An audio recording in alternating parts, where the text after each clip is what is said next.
이집트 왕은 이스라엘 자손의 번성을 두려워합니다. 번성을 막기 위해 안간힘을 씁니다. 급기야 남자가 태어나면 나일강에 던져 죽이라는 끔찍한 명령을 내립니다. 이런 상황 속에서 이스라엘의 구원자 모세가 태어납니다. 그의 운명은 어떻게 될까요? 1절을 봅시다. 레위 가족 중 한 남자와 여자가 결혼합니다. 아므람과 요게벳입니다. 미리암과 아론을 차례차례 낳습니다. 여기까지는 괜찮습니다. 그 후 남자아이가 태어나면 나일강에 던지라는 왕의 명령이 떨어집니다. 그 여자가 다시 임신합니다. 임신한 것을 처음 알게 되었을 때 어떤 생각이 들까요? 아들이 태어나면 어떻게 하지? 지금처럼 병원에서 성별을 미리 알 수 있는 것도 아닙니다. 엄마의 고민을 아는지 모르는지 아이는 뱃속에서 무럭무럭 자라 때가 되자 세상에 나옵니다. 아들입니다. 아이를 포기해야 하느냐? 왕의 명령을 어기고 지켜야 하느냐? 감당하기 힘든 현실에 직면합니다. 상황은 다르겠지만 우리도 살아가면서 이해할 수 없는 힘든 일을 겪기도 하고 감당하기 어려운 심각한 문제에 부딪히기도 합니다. 믿는 사람이기 때문에, 소망을 가진 사람이기 때문에 어려운 현실 속에서도 기뻐하고 감사하고 평안할 수 있습니다. 그렇다 하더라도 우리에게 어려운 현실이 없어지는 것이 아닙니다. 어려움이 면제되는 것도 아닙니다. 태어난 아이를 죽여야 하는 이 어두운 현실 앞에서 부모는 어떻게 할까요? 왕의 명령을 거역합니다. 아들을 숨깁니다. 현실에 당당히 맞섭니다. 2절 하반절을 보십시오. 그가 잘생긴 것을 보고 석 달 동안 그를 숨겼으니, 아이가 잘생겼다고 말합니다. 자기가 낳은 자식이 이쁘고 사랑스럽지 않는 부모가 어디 있겠습니까?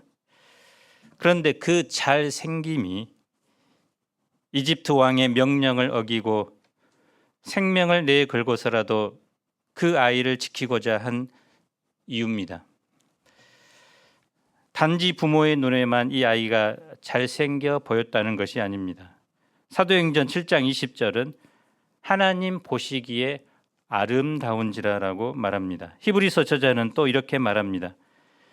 믿음으로 모세가 낳았을 때 그 부모가 아름다운 아이임을 보고 석 달 동안 숨겨 왕의 명령을 무서워하지 아니하였으며.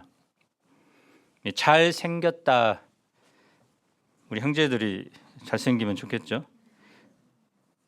히브리어로는 토브입니다.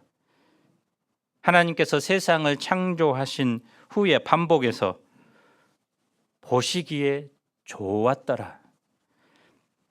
이 좋았더라는 단어가 잘생긴 이런 말과 같습니다. 아이를 향한 부모의 눈과 하나님의 시선이 같습니다.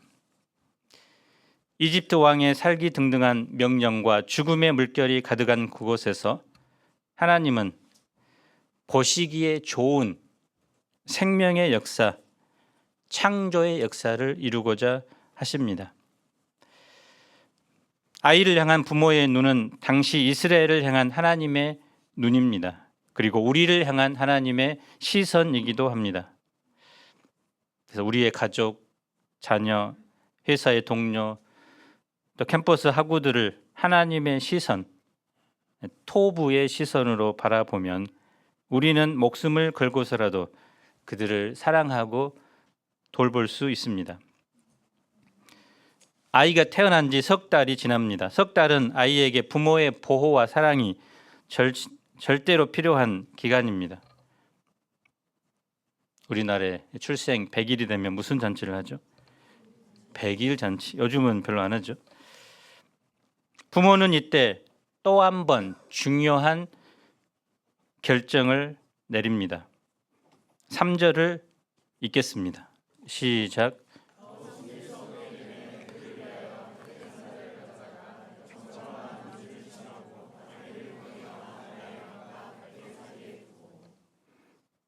아이의 부모는 나일강의 아이를 던지는 대신 나일강에 갈대 상자에 그 아기를 담아 띄웁니다.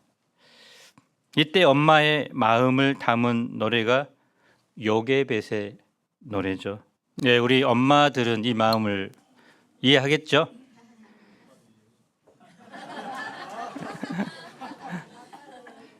아빠도 이해한다고요?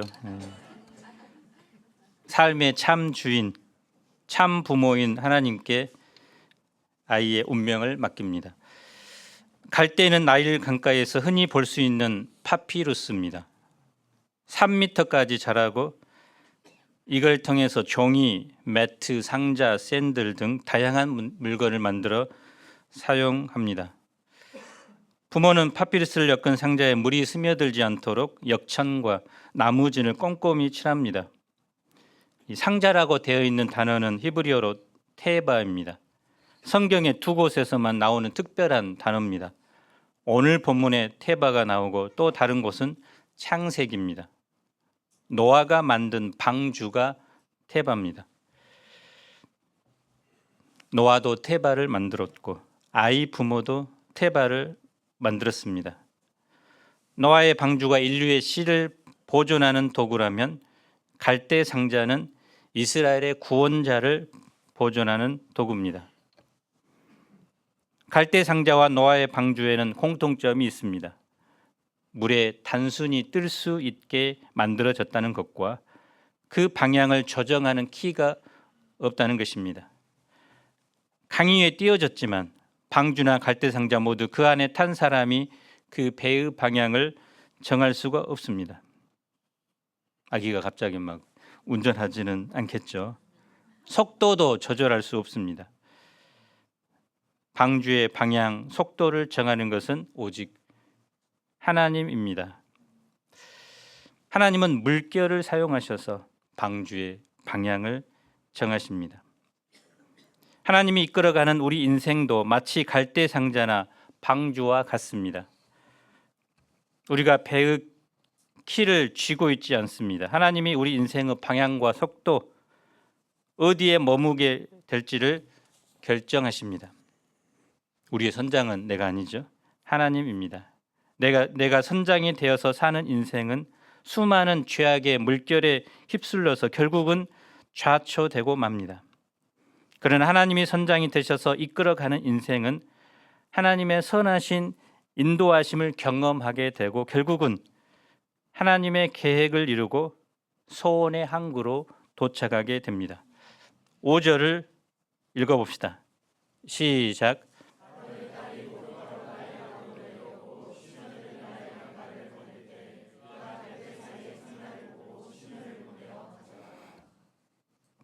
히브리 성경에는 5절의 맨 앞에 접속사 베라는 단어로 시작하는데 마침이라는 뜻입니다. 그래서 강변에 찾아오는 수많은 사람 중에 마침 바로의 딸이 찾아온 것입니다. 또 마침 바로의 딸이 그것을 발견합니다. 이 모든 과정이 우연인 것처럼 마침이라고밖에 표현할 수 없지만 역사의 주관자인 하나님 앞에서는 드디어라고 말할 수 있습니다. 이 아이를 향한 하나님의 선한 손길이 드디어 나타난 것입니다. 하나님의 손길은 여기서 멈추지 않죠. 갈대 상자에 담긴 아이를 보고 그녀는 히브리 사람의 아기라는 것을 단번에 알아봅니다. 자신의 아버지가 히브리 아이가 태어나면 만약 아들이면 나일강에 던지라는 명령을 내렸음을 누구보다 잘 알고 있기 때문입니다. 이제 이 히브리 남자 아기는 3개월은 버텼지만 이제 그 자리에서 죽어야 합니다. 그런데 바로의 딸은 그 아기를 불쌍히 여깁니다. 성경에는 도대체 아이의 어떤 모습이 그녀의 마음을 움직이게 했는지, 또 왕의 명령을 어기면서 이 아이를 살리고 나중에는 양자로 삼는지 그 이유를 말하지 않습니다. 그래서 이런 일련의 상황을 우리는 하나님의 역사하심으로밖에 말할 수 없습니다. 눈에 보이는 기적이 일어나지 않았지만 하나님은 사람의 마음을 움직이는 기적을 행한 것입니다. 이 절묘한 순간에 아이의 누나가 나타나서 유모를 소개해 줍니다. 약 10살 정도밖에 안 됐는데 그 10살의 소개를 받고 또 이 제안을 받아들입니다. 이것도 놀랍죠. 아기는 다시 친엄마 손에 맡겨집니다. 엄마는 아이를 이제 숨길 필요 없이 당당하게 양육합니다. 양육비까지 넉넉하게 받습니다. 유대인에게는 3나가 있다고 합니다. 토라, 모라, 호라입니다. 토라는 성경 말씀이고 모라는 학교 선생, 호라는 어머니입니다. 그래서 유대인은 어머니가 유대인이어야 그 후손이 유대인이 됩니다. 발달 심리학에서 3살 이전은 매우 중요한 시기로 본다고 합니다. 테일러는 3살 이전에 92%가 문화와 사회화 과정을 겪는다고 말했습니다. 또 에릭슨도 3살까지는 부모, 특히 어머니의 역할을 중요하게 여기고 신뢰와 불신을 가질 수 있는 시기로 보고 있습니다. 우리 속담에도 3살 버릇 8까지 간다는 말이 있죠. 이처럼 어린 시절에 어머니로부터 받은 신앙 교육은 모세의 의식 속에 뚜렷이 각인되었습니다. 그래서 모세의 피 속에는 바로의 피가 아니라 히브리 사상이 흐르고 있었습니다. 10절을 읽어봅시다. 시작.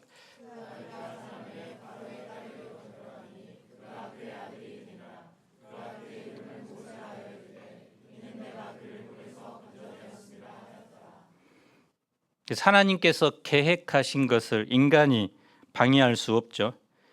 이스라엘 자손을 멸하는 이집트 왕의 계획은 또 실패합니다. 그것도 자신의 딸을 통해 이스라엘 자손을 구원할 자가 그의 턱 밑에서 자라게 됩니다.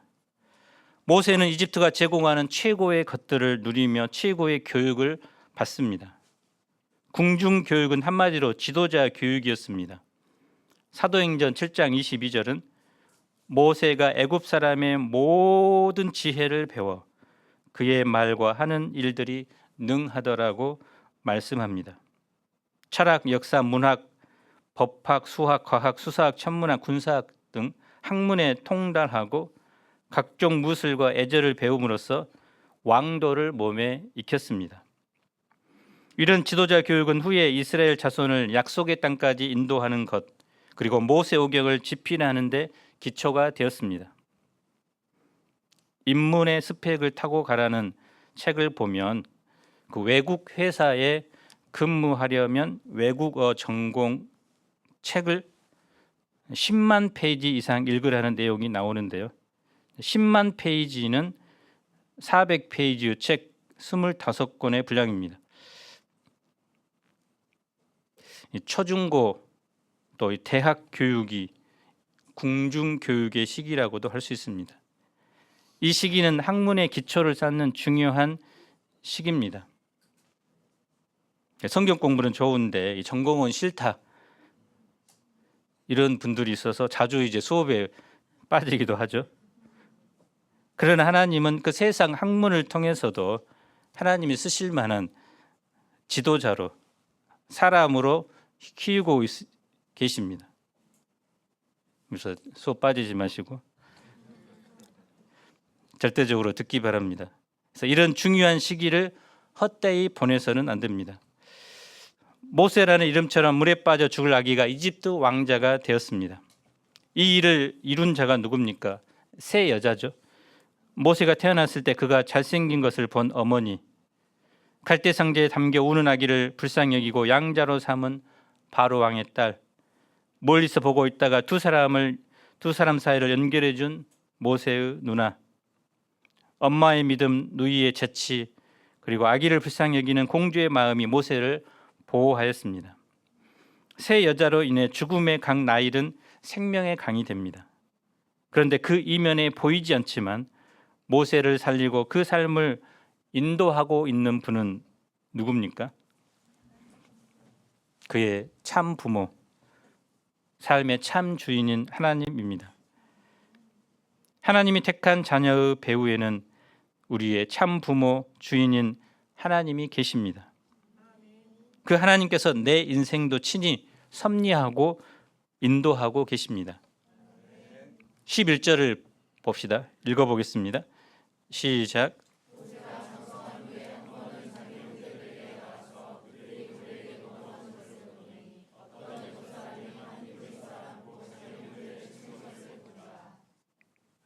자기 형제들에게 나갔다고 말합니다. 이집트 왕궁에서 자란 모세지만 자기가 누군지 분명히 알고 있습니다. 자신의 정체성을, 또 자신의 뿌리를 잊지 않은 것입니다. 그래서 히브리서 11장 24, 25절을 보면 믿음으로 모세는 장성하여 바로의 공주 아들이라 칭함을 거절하고 도리어 하나님의 백성과 함께 고난받기를 잠시 죄악의 낙을 누리는 것보다 더 좋아하고라고 말합니다. 그는 어느 날 자신의 형제 히브리 사람이 애굽 사람에게 매 맞는 것을 봅니다. 모세는 그 애굽 사람을 쳐 죽여 모래 속에 감춥니다. 동족을 위해 살인죄를 저지른 것입니다. 다음 날 모세는 두 히브리 사람이 서로 싸우는 것을 봅니다. 잘못 있는 사람에게 말합니다. 내가 어찌하여 동포를 치느냐? 히브리 사람이 대답합니다. 누가 너를 우리를 다스리는 자와 재판관으로 삼았느냐? 내가 애굽 사람을 죽인 것처럼 나도 죽이려느냐? 모세는 깜짝 놀랍니다. 자신이 한 일이 탈로 났기 때문입니다. 바로가 이 일을 듣고 모세를 죽이고자 합니다. 그 어떤 분은 이 장면을 이해할 수 없습니다. 예전 같으면 왕족들이 사람 몇 명 죽이는 것은 아무렇지도 않은데, 이때 왕은 투투모스 3세였고 모세는 자신의 경쟁자였기 때문에 어떤 꼬투리만 잡으면 이제 죽이고자 했다고 합니다. 모세는 지명수배를 받고 미디안 광야로 망명을 떠납니다. 이 미디안 광야는 지도상으로 보면 아프리카 북쪽에 이집트가 있죠. 그 사이에 시내 반도가 있고 그 오른편에 오늘날 아라비아 반도의 대부분을 차지하는 사우디아라비아가 있는데 그 지역이 미디안 광야입니다. 그래서 바로 왕의 영향력이 없는 아주 먼 곳으로 도망친 거죠. 모세가 장성하여 이스라엘 자손을 위해 무언가를 하겠다고 나서자마자 그는 살인자가 되고 또 지명수배자가 됩니다.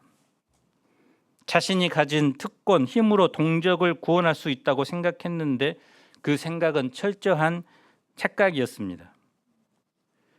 그는 동족 중 한 사람으로부터도 인정받지 못했기 때문입니다. 모세가 미디안에 머물며 하루는 우물 곁에 앉아 있을 때입니다. 우물은 사랑이 싹트는 장소죠.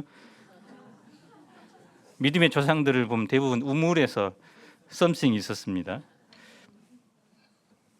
미디안 제사장에 7딸이 있었습니다. 딸부자요. 그들은 아버지의 양떼를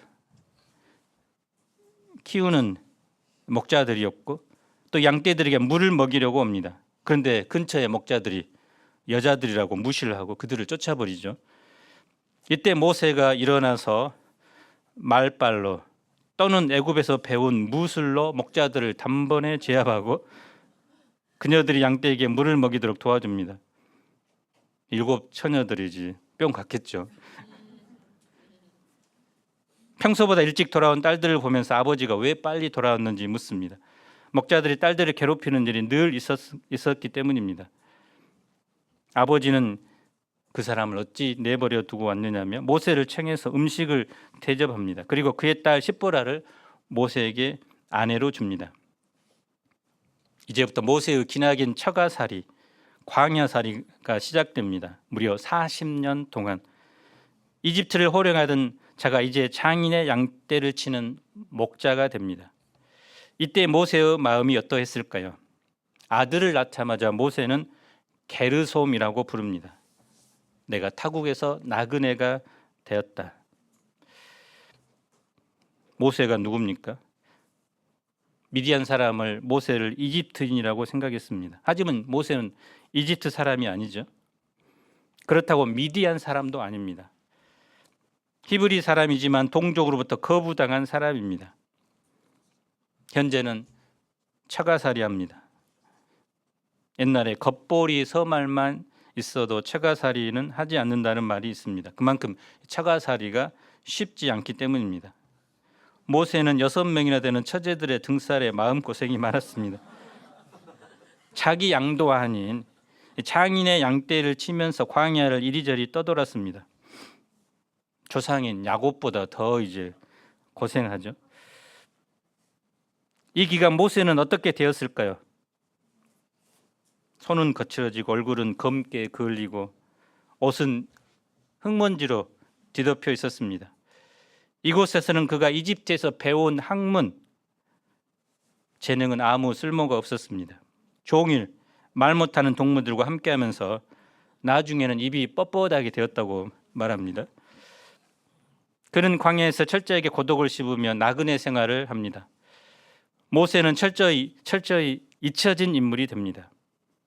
그런데 하나님께서는 그에게 큰 뜻을 두시고 그를 훈련하고 계셨습니다.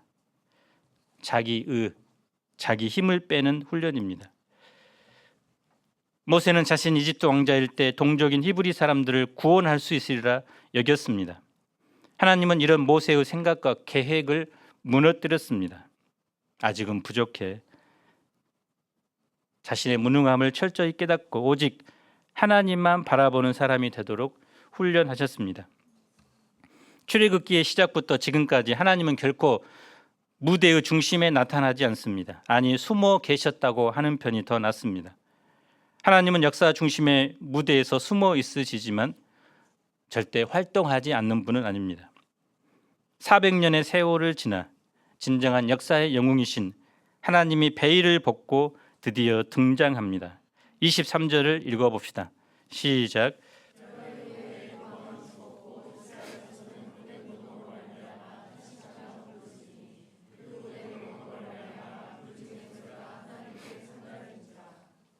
왕은 바꾸어졌어도 이스라엘 자손의 상황은 여전히 나아지지 않았습니다. 지속적인 괴롭힘과 학대를 당합니다. 그들은 견디다 못해서 탄식하며 부르짖었습니다. 단순히 소리를 질렀다는 의미가 아닙니다. 절실하고 간절하게 외치는 것입니다. 마치 물에 빠진 사람이 살고자 간절함과 절실함으로 살려주세요 하고 소리치는 것입니다. 그들의 부르짖는 소리가 하나님께 상달됩니다. 마지막으로 24, 25절을 읽어봅시다. 시작.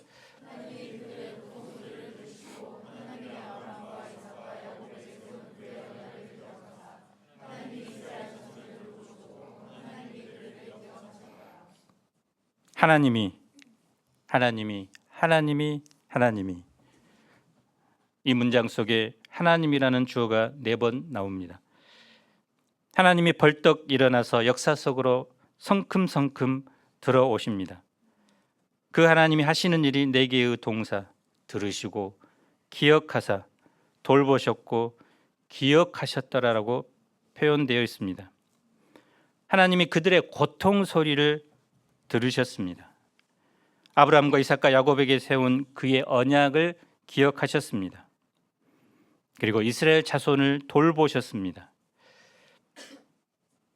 마지막 기억하다는 단어는 두 번째 기억하다라는 동사와는 다른 의미로 개역 한글 성경에는 곤념하셨다라고 번역되었는데 한마디로 알다, 이해하다라는 뜻입니다. 하나님은 당신의 자녀들의 탄식과 기도를 듣고 계시는 분입니다. 하나님은 당신의 백성에게 한 약속을 기억하는 분이십니다. 그 약속을 기억할 뿐만 아니라 지키시는 분입니다. 하나님은 이스라엘 자손을 이집트에서 인도해낼 그 일을 위해 모세 한 사람을 준비하고 계셨습니다.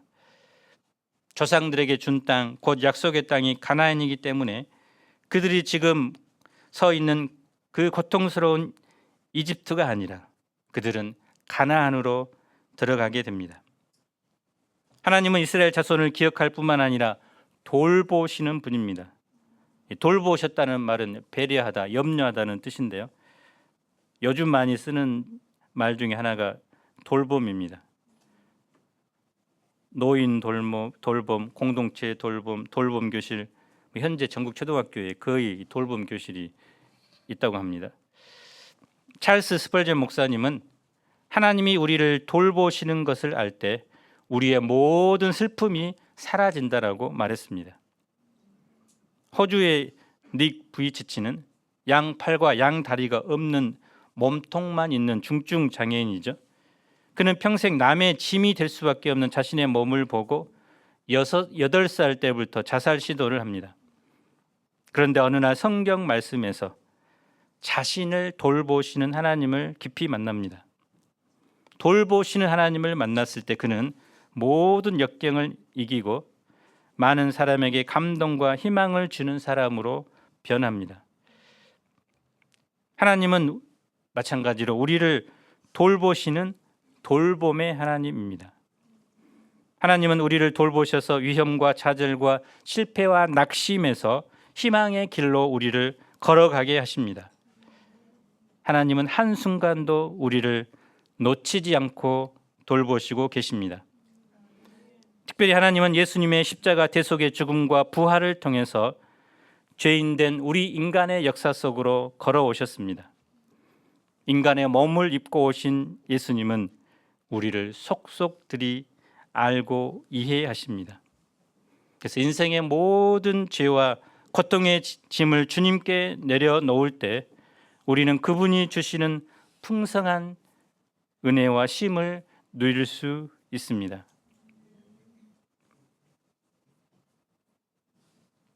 나를 돌보시고 나를 아시고 도우시는 이 하나님을 한 주간 깊이 묵상하면 좋겠습니다. 기도하겠습니다.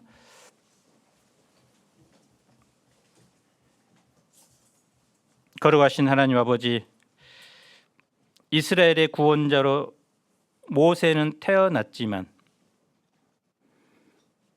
예수님이 태어나시자마자 헤롯이 예수님을 죽이고자 했듯이 그도 물고기 밥이 될 수밖에 없는 운명이었지만 하나님은 부모와 형제와 또 바로의 딸을 통해서 그를 구원하실 뿐만 아니라 애굽의 궁궐에서 그를 훈련하시고 또 광야에서 그를 훈련하셔서 하나님이 쓰실 만한 자로 그를 빚으십니다.